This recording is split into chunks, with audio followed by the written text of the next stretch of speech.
by and large, as we're going about our day-to-day lives, we tend to assume that our own thoughts are valid. We assume our way of thinking about the world is reliable, and there are actually a lot of other assumptions embedded within that. Hello, and welcome to The Joy Within, where we're eliminating negativity one thought at a time.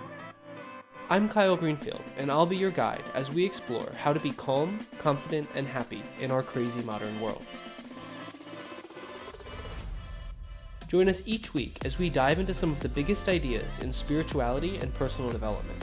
We'll learn what it takes to gain control of your own mind, master your mood, and navigate the many ups and downs along the way. Visit thejoywithin.org to get started so you can become the calm, confident, and happy person you truly deserve to be.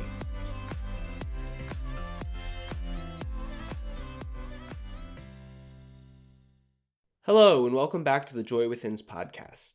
Today, I want to talk about the truthiness of our thoughts and how many of our assumptions that we make about our own thoughts can actually be causing us unnecessary pain and struggle, when, fundamentally, there's a really simple question that you can ask yourself that, most often, will alleviate the overwhelming majority of that struggle.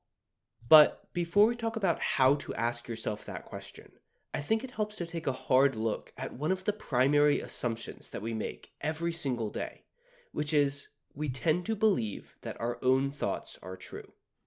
Take a moment to reflect on that. Generally speaking, we tend to believe the thoughts that we think are true. We tend to trust in our own thoughts, our own narratives about the world around us. Now, obviously, there are some exceptions to this. Sometimes we might think something that we know we're just playing with an idea. Or sometimes we're actively questioning and learning, and we know that as we're learning, we haven't figured it out yet. We might not know the right answer. And we know that our thoughts might not be true, because we know we might not yet have the whole picture. But by and large, as we're going about our day-to-day lives, we tend to assume that our own thoughts are valid. We assume our way of thinking about the world is reliable, and there are actually a lot of other assumptions embedded within that. For example, we assume that information that we have learned in the past, what we were taught when we were younger, what we have known our whole lives, is true. We assume that the way that we think about that information, the logical deductions and inferences that we make, is correct.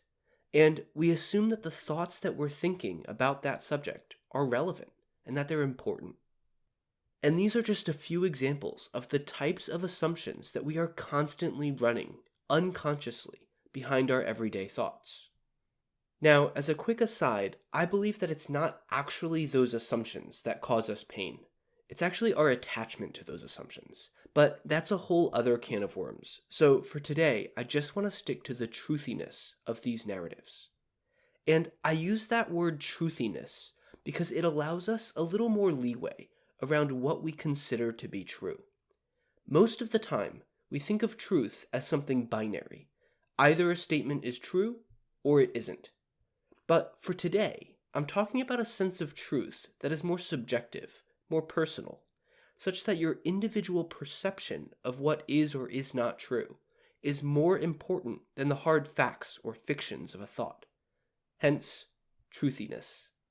I hope that makes sense. I know that this can be a bit heady, so let's look at an example. So we tend to believe our thoughts are true. What does that mean? So this is a real example that I was working on with someone the other day. A project at their work wasn't going well, and everyone on their team was trying to point fingers at everyone else. And this person was dreading what would happen when the boss found out. She said something along the lines of, "I just know that when I tell her, the boss, she'll get pissed off and chew me out." And this person had been repeating that thought to herself over and over for days, and it was really stressing her out. But if we could step back from it for a second, we can ask, is that thought actually true? Well, maybe, but it's loaded with assumptions. So break it down. Do you actually know the boss will be mad? No, you don't. You're making that up.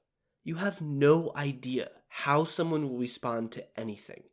And most of the time, The way they respond has nothing to do with you. You have no idea what else is going on in their lives, what happened that morning, or anything else. So, a quick example of this, my wife and I just got home from vacation last week, and we got home to find that we had fungus gnats. Now, if you've ever had these, they're these tiny little flies that live in your houseplants, and they're an absolute nuisance. They're a huge pain to get rid of. And Facebook must have heard us talking about them, because it then showed me a meme that said, "Be kind to everyone. You don't know their battles. They might be dealing with fungus gnats at home." And obviously, since I had fungus gnats, that really hit home with me. But anyway, the point is, you have no idea how someone will respond, or what the real cause of that response is. The boss might be angry because she's fighting fungus gnats at home. Or she might be elated because she finally got rid of them. And nothing you tell her is going to kill that joy. You just don't know. So, is the thought, "my boss is going to be angry," actually true? No, it's not. At the very least, you don't know that it's true. Even if there have been similar situations in the past, and the boss has erupted, you still don't know that it's true now. It's a story you've made up, but assume will be true. And that story is causing you stress, not the actual situation in front of you. This is an important distinction, and a core part of what we teach in Happiness University. And you can take this a step further, because even if the boss does become upset, you don't actually know that they'll take it out on you. Again, it's an assumption, a story. Do you actually know that it's true? No, you don't. But in this example, this person's unconscious assumption that her own thoughts are true, in this case, had basically ruined her week. Her assumptions, her inner stories, caused her a ton of unnecessary stress and worry. Inner growth doesn't have to be difficult. You just need a plan. You need clear actions that you can take, so that whatever life throws at you, you have the ability to respond from the highest version of yourself. When you join Happiness University, you'll get that plan, with clear insights, simple actions, and expert guidance to support you every step along the way. It's free to get started, so head over to thejoywithin.org, log into Happiness University, and become the calm, confident, and happy person you truly deserve to be.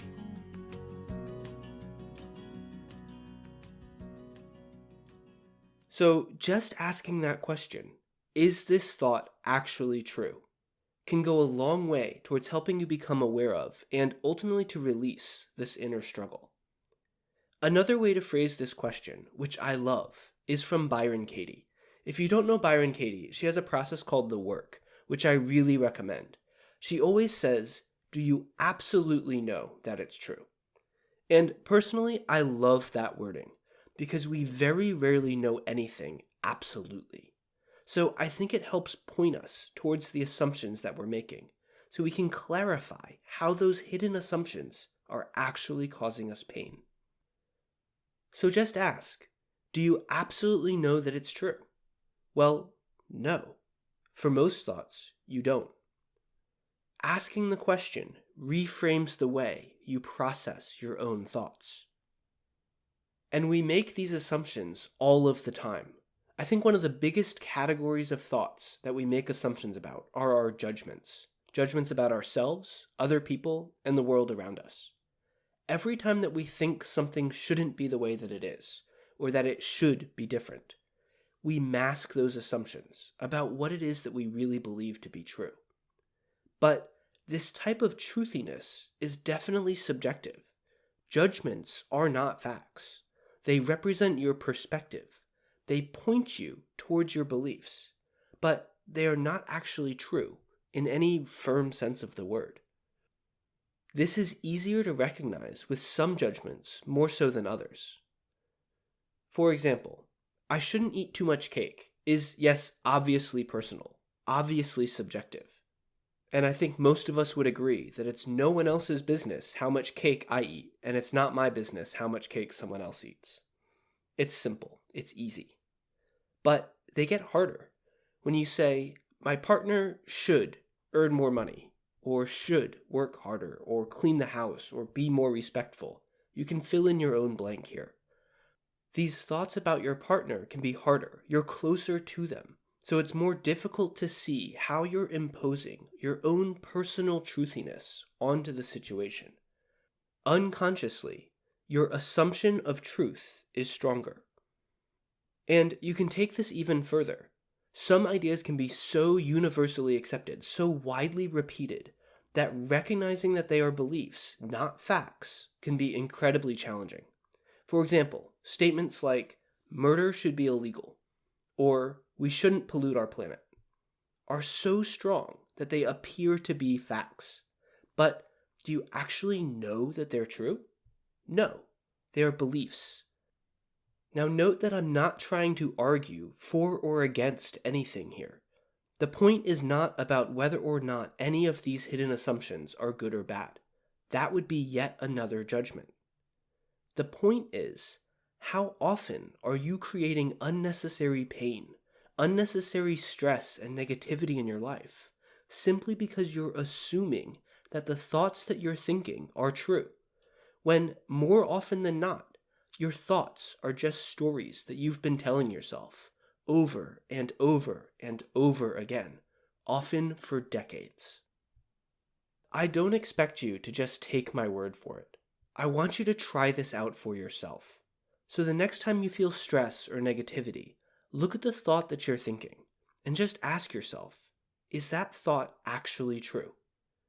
If you can just ask that one question, honestly, with receptivity, you might be surprised at how quickly you start to release some of the stories that you've been telling yourself.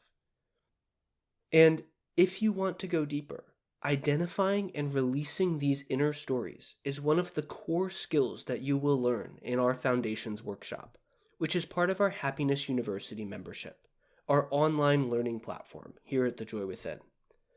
So for now, just start to notice your thoughts, start questioning them, and then when you're ready, head over to Happiness University, where we'll show you how to gain control of those stories so that you can become calm, confident, and happy on your terms, no matter what.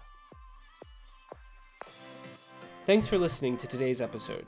When you're ready to put these ideas to work in your own life, head over to thejoywithin.org and sign up for Happiness University.